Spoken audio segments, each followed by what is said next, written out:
Assalamu alaikum wa rahmatullahi wa barakatuh, brothers and sisters. Welcome to another episode of Sapient Thoughts, where we discuss theophilosophical issues, where we give replies and answers to contentions about Islam, and where we provide a robust, clear, unequivocal, strong case for the veracity of Islam.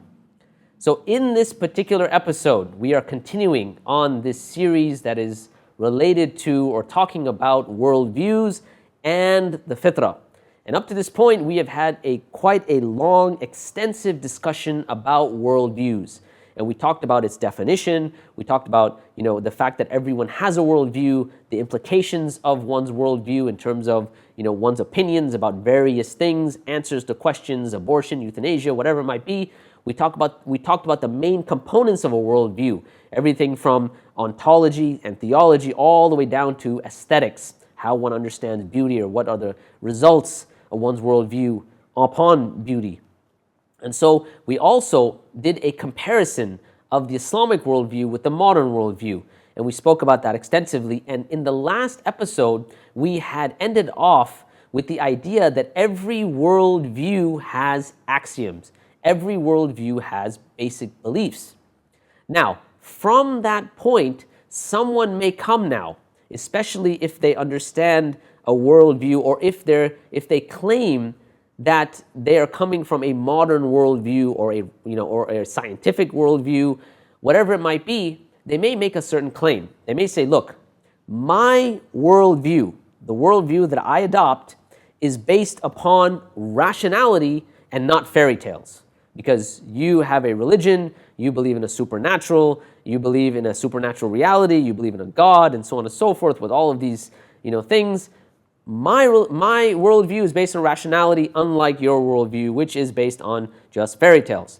Now, it's an interesting contention, but it's very important to now, if that's the claim that my worldview is based on rationality, to break this down a little further and understand rationality and its limits, and to understand rationality in a broader perspective where we incorporate the idea of axioms to truly understand what rationality is, what are its limits, and how do we move forward in this area. So most people, when they think of rationality, and perhaps if they haven't thought about it too deeply, they basically bifurcate rationality in the sense that they say there are things that are rational and there are things that are irrational.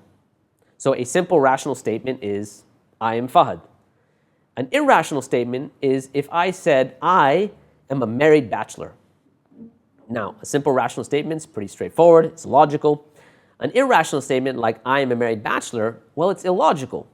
Why? Well, because someone who is a bachelor is not married, and someone who's married has ceased to be a bachelor. In other words, they, by definition, are mutually exclusive, right? So you cannot be a bachelor and be married at the same time. Now, that seems irrational and it seems illogical, and it goes against the logical principle of mutual exclusivity. Now imagine that you came to me and you said, Fahad, you can't be a married bachelor. That's illogical, that's irrational. And I was very stubborn and I was very obstinate, and I said, well, you know what? I am a married bachelor. I don't care what you say. Prove to me that I can't be a married bachelor. Now you might say, well, that's very easy because a married bachelor goes against the logical principle of mutual exclusivity. You cannot be something and not be something at the same time. I cannot be Fahad and not Fahad at the same time. Simple principle. But then I respond, I said, you know what? Prove to me that the principle is true. You see, the principle is accepted. You start with the principle and then you move forward. But you do not prove the principle. And so, in reality, you can say rationality can be divided into three, not bifurcated into two, but rather there's three categories of rationality. You have those things, those ideas and statements that are rational, I am Fahad. You have those statements and ideas that are irrational, things like I'm a married bachelor, that looks like a square circle, whatever it might be.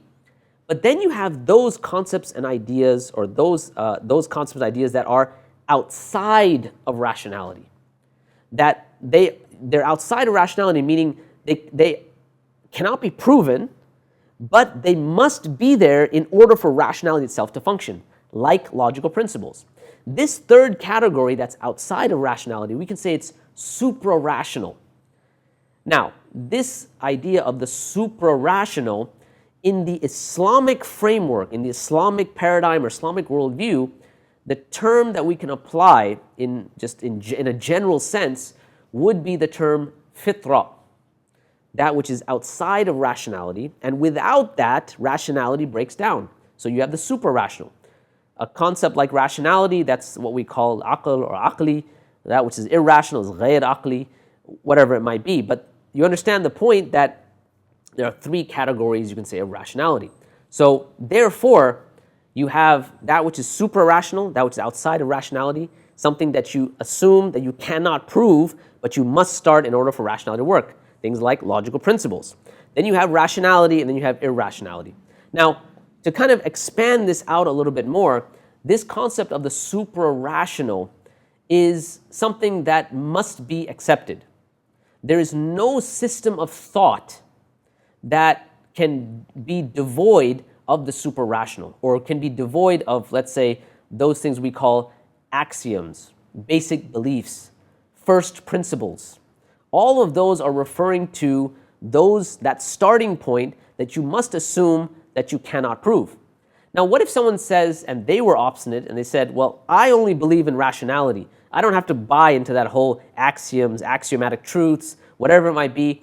I just rely on my rationality. This is a major problem, because if you rely only on rationality, you then would basically be saying, I need proof for anything that's stated. The problem is, if you need proof for every single thing that's ever stated, every single thing that you believe, that means you need proof ad infinitum. In a sense, it's like saying, I doubt everything. Because the reality is, there is no theorem that can be infinitely defended. You can't say because this forever. Let me give an example to drive the point home. Imagine now my son comes into the kitchen and he takes out the knife from the drawer. And I say to him, look, you got to put the knife away, man. He says, why? I said, well, the knife is sharp. It can cut you. He says, why? I said, well, the knife is sharp, and that's why it would cut you. He says, well, why? I said, well, because the manufacturer made it that way. He says, why? Now notice, he's demanding a proof for all these, a reason. Why? I need some sort of proof. I need a solid reason for this. Why? Well, because the knife is sharp, it's manufactured like that. He says, why? I say, well, because the manufacturer made it that way. Well, why? Well, because we need knives to cut things, like fruit. He said, why? Well, because fruit has a certain, utility when it comes to being cut. It's easier to eat. He says, why? You can understand that at a certain point, I would say, because I said so. That's why. Because there's no theorem that is infinitely defendable. You can't say because this, because this, because this. If someone makes the claim that everything can be proven rationally, and I will only deal with the rational, not the super-rational, not axioms, axiomatic truths, then this person's in trouble, because in essence, what they're saying is that I doubt everything. But why is this person in trouble? Because if you say you doubt everything, you have to doubt your doubt, which leaves you intellectually paralyzed. Now, the reality is, this type of extreme skepticism, it's not practical either. Imagine now you get a call and you have this sort of doubting everything and doubt ad infinitum, and you just doubt everything. Well, how could you possibly function? Imagine you get a call and your phone says, mom, and you pick up your phone, and you say, well, first of all, you'd be like, wait a minute, is that my mom? How do I know it's my mom? It says mom. How can I trust the phone? How do I know the phone is real? How do I know the phone is actually functional? And then let's say somehow you pick up the phone, hello, and it's let's say it's your mom's voice. Then you say, wait a minute, is that my mom? How do I know it's my mom? I have to doubt that it's my mom. And so on and so forth. And your mom says, well, could you please come? I got a flat tire, I need your help. And you say, well, I'm not sure, I doubt. You understand that this gets into absurdity.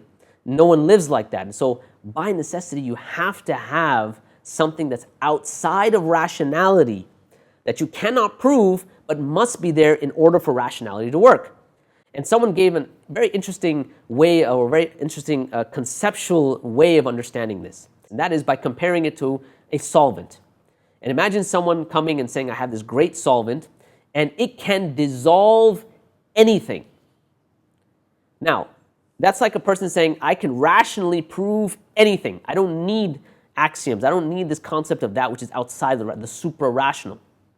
Now, if someone came to you and said this, that I have this, solvent that can dissolve anything, you want to ask them, what bottle will you keep it in? So you see, the rationality is a great solvent, but you still need a bottle to keep it in, right? And that's where the term absolute comes. Absolute, right? That which is not solvable, that which is not soluble, that which is not solvable. You can't solve it. And so you need an absolute. So you might have the absolute solvent, it can dissolve anything, but the problem is you still need a bottle to keep it in. So therefore, what we can see is that rationality, needs something outside of itself. From when we apply Islamic parlance to these concepts of the supra-rational, the rational, and the irrational, I mentioned earlier that the supra-rational can be roughly equated to what we call the fitrah. And of course, there are other elements of the fitrah. So for instance, aesthetic tastes are part of the fitrah. Certain types of smells are part of the fitrah. Your ability to appreciate, let's say, beautiful poetry, again, aesthetic taste, are part of the fitrah. And you can imagine how this would work, like if you go out to see a beautiful sunset with your spouse or your significant other, and you look at the sunset and you say, wow, that's beautiful, and your significant other says, oh, that's ugly. Prove to me rationally that that's beautiful. Again, there's nowhere to go. So in this particular episode, we have so far discussed the idea of the supra-rational, and we have touched upon the concept of the fitrah. We're starting this discussion on the fitrah. In the next episode, we're going to be taking a deeper dive into the concept of the fitrah from the Islamic worldview. And again, just to understand where we're going, we understand that we are trying to now look at what are the axioms or the first principles within the Islamic framework.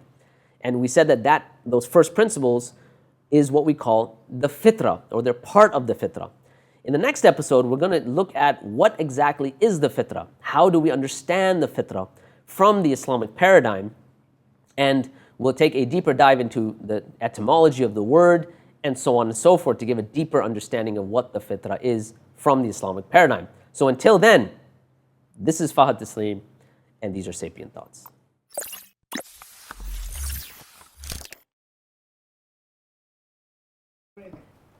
All right.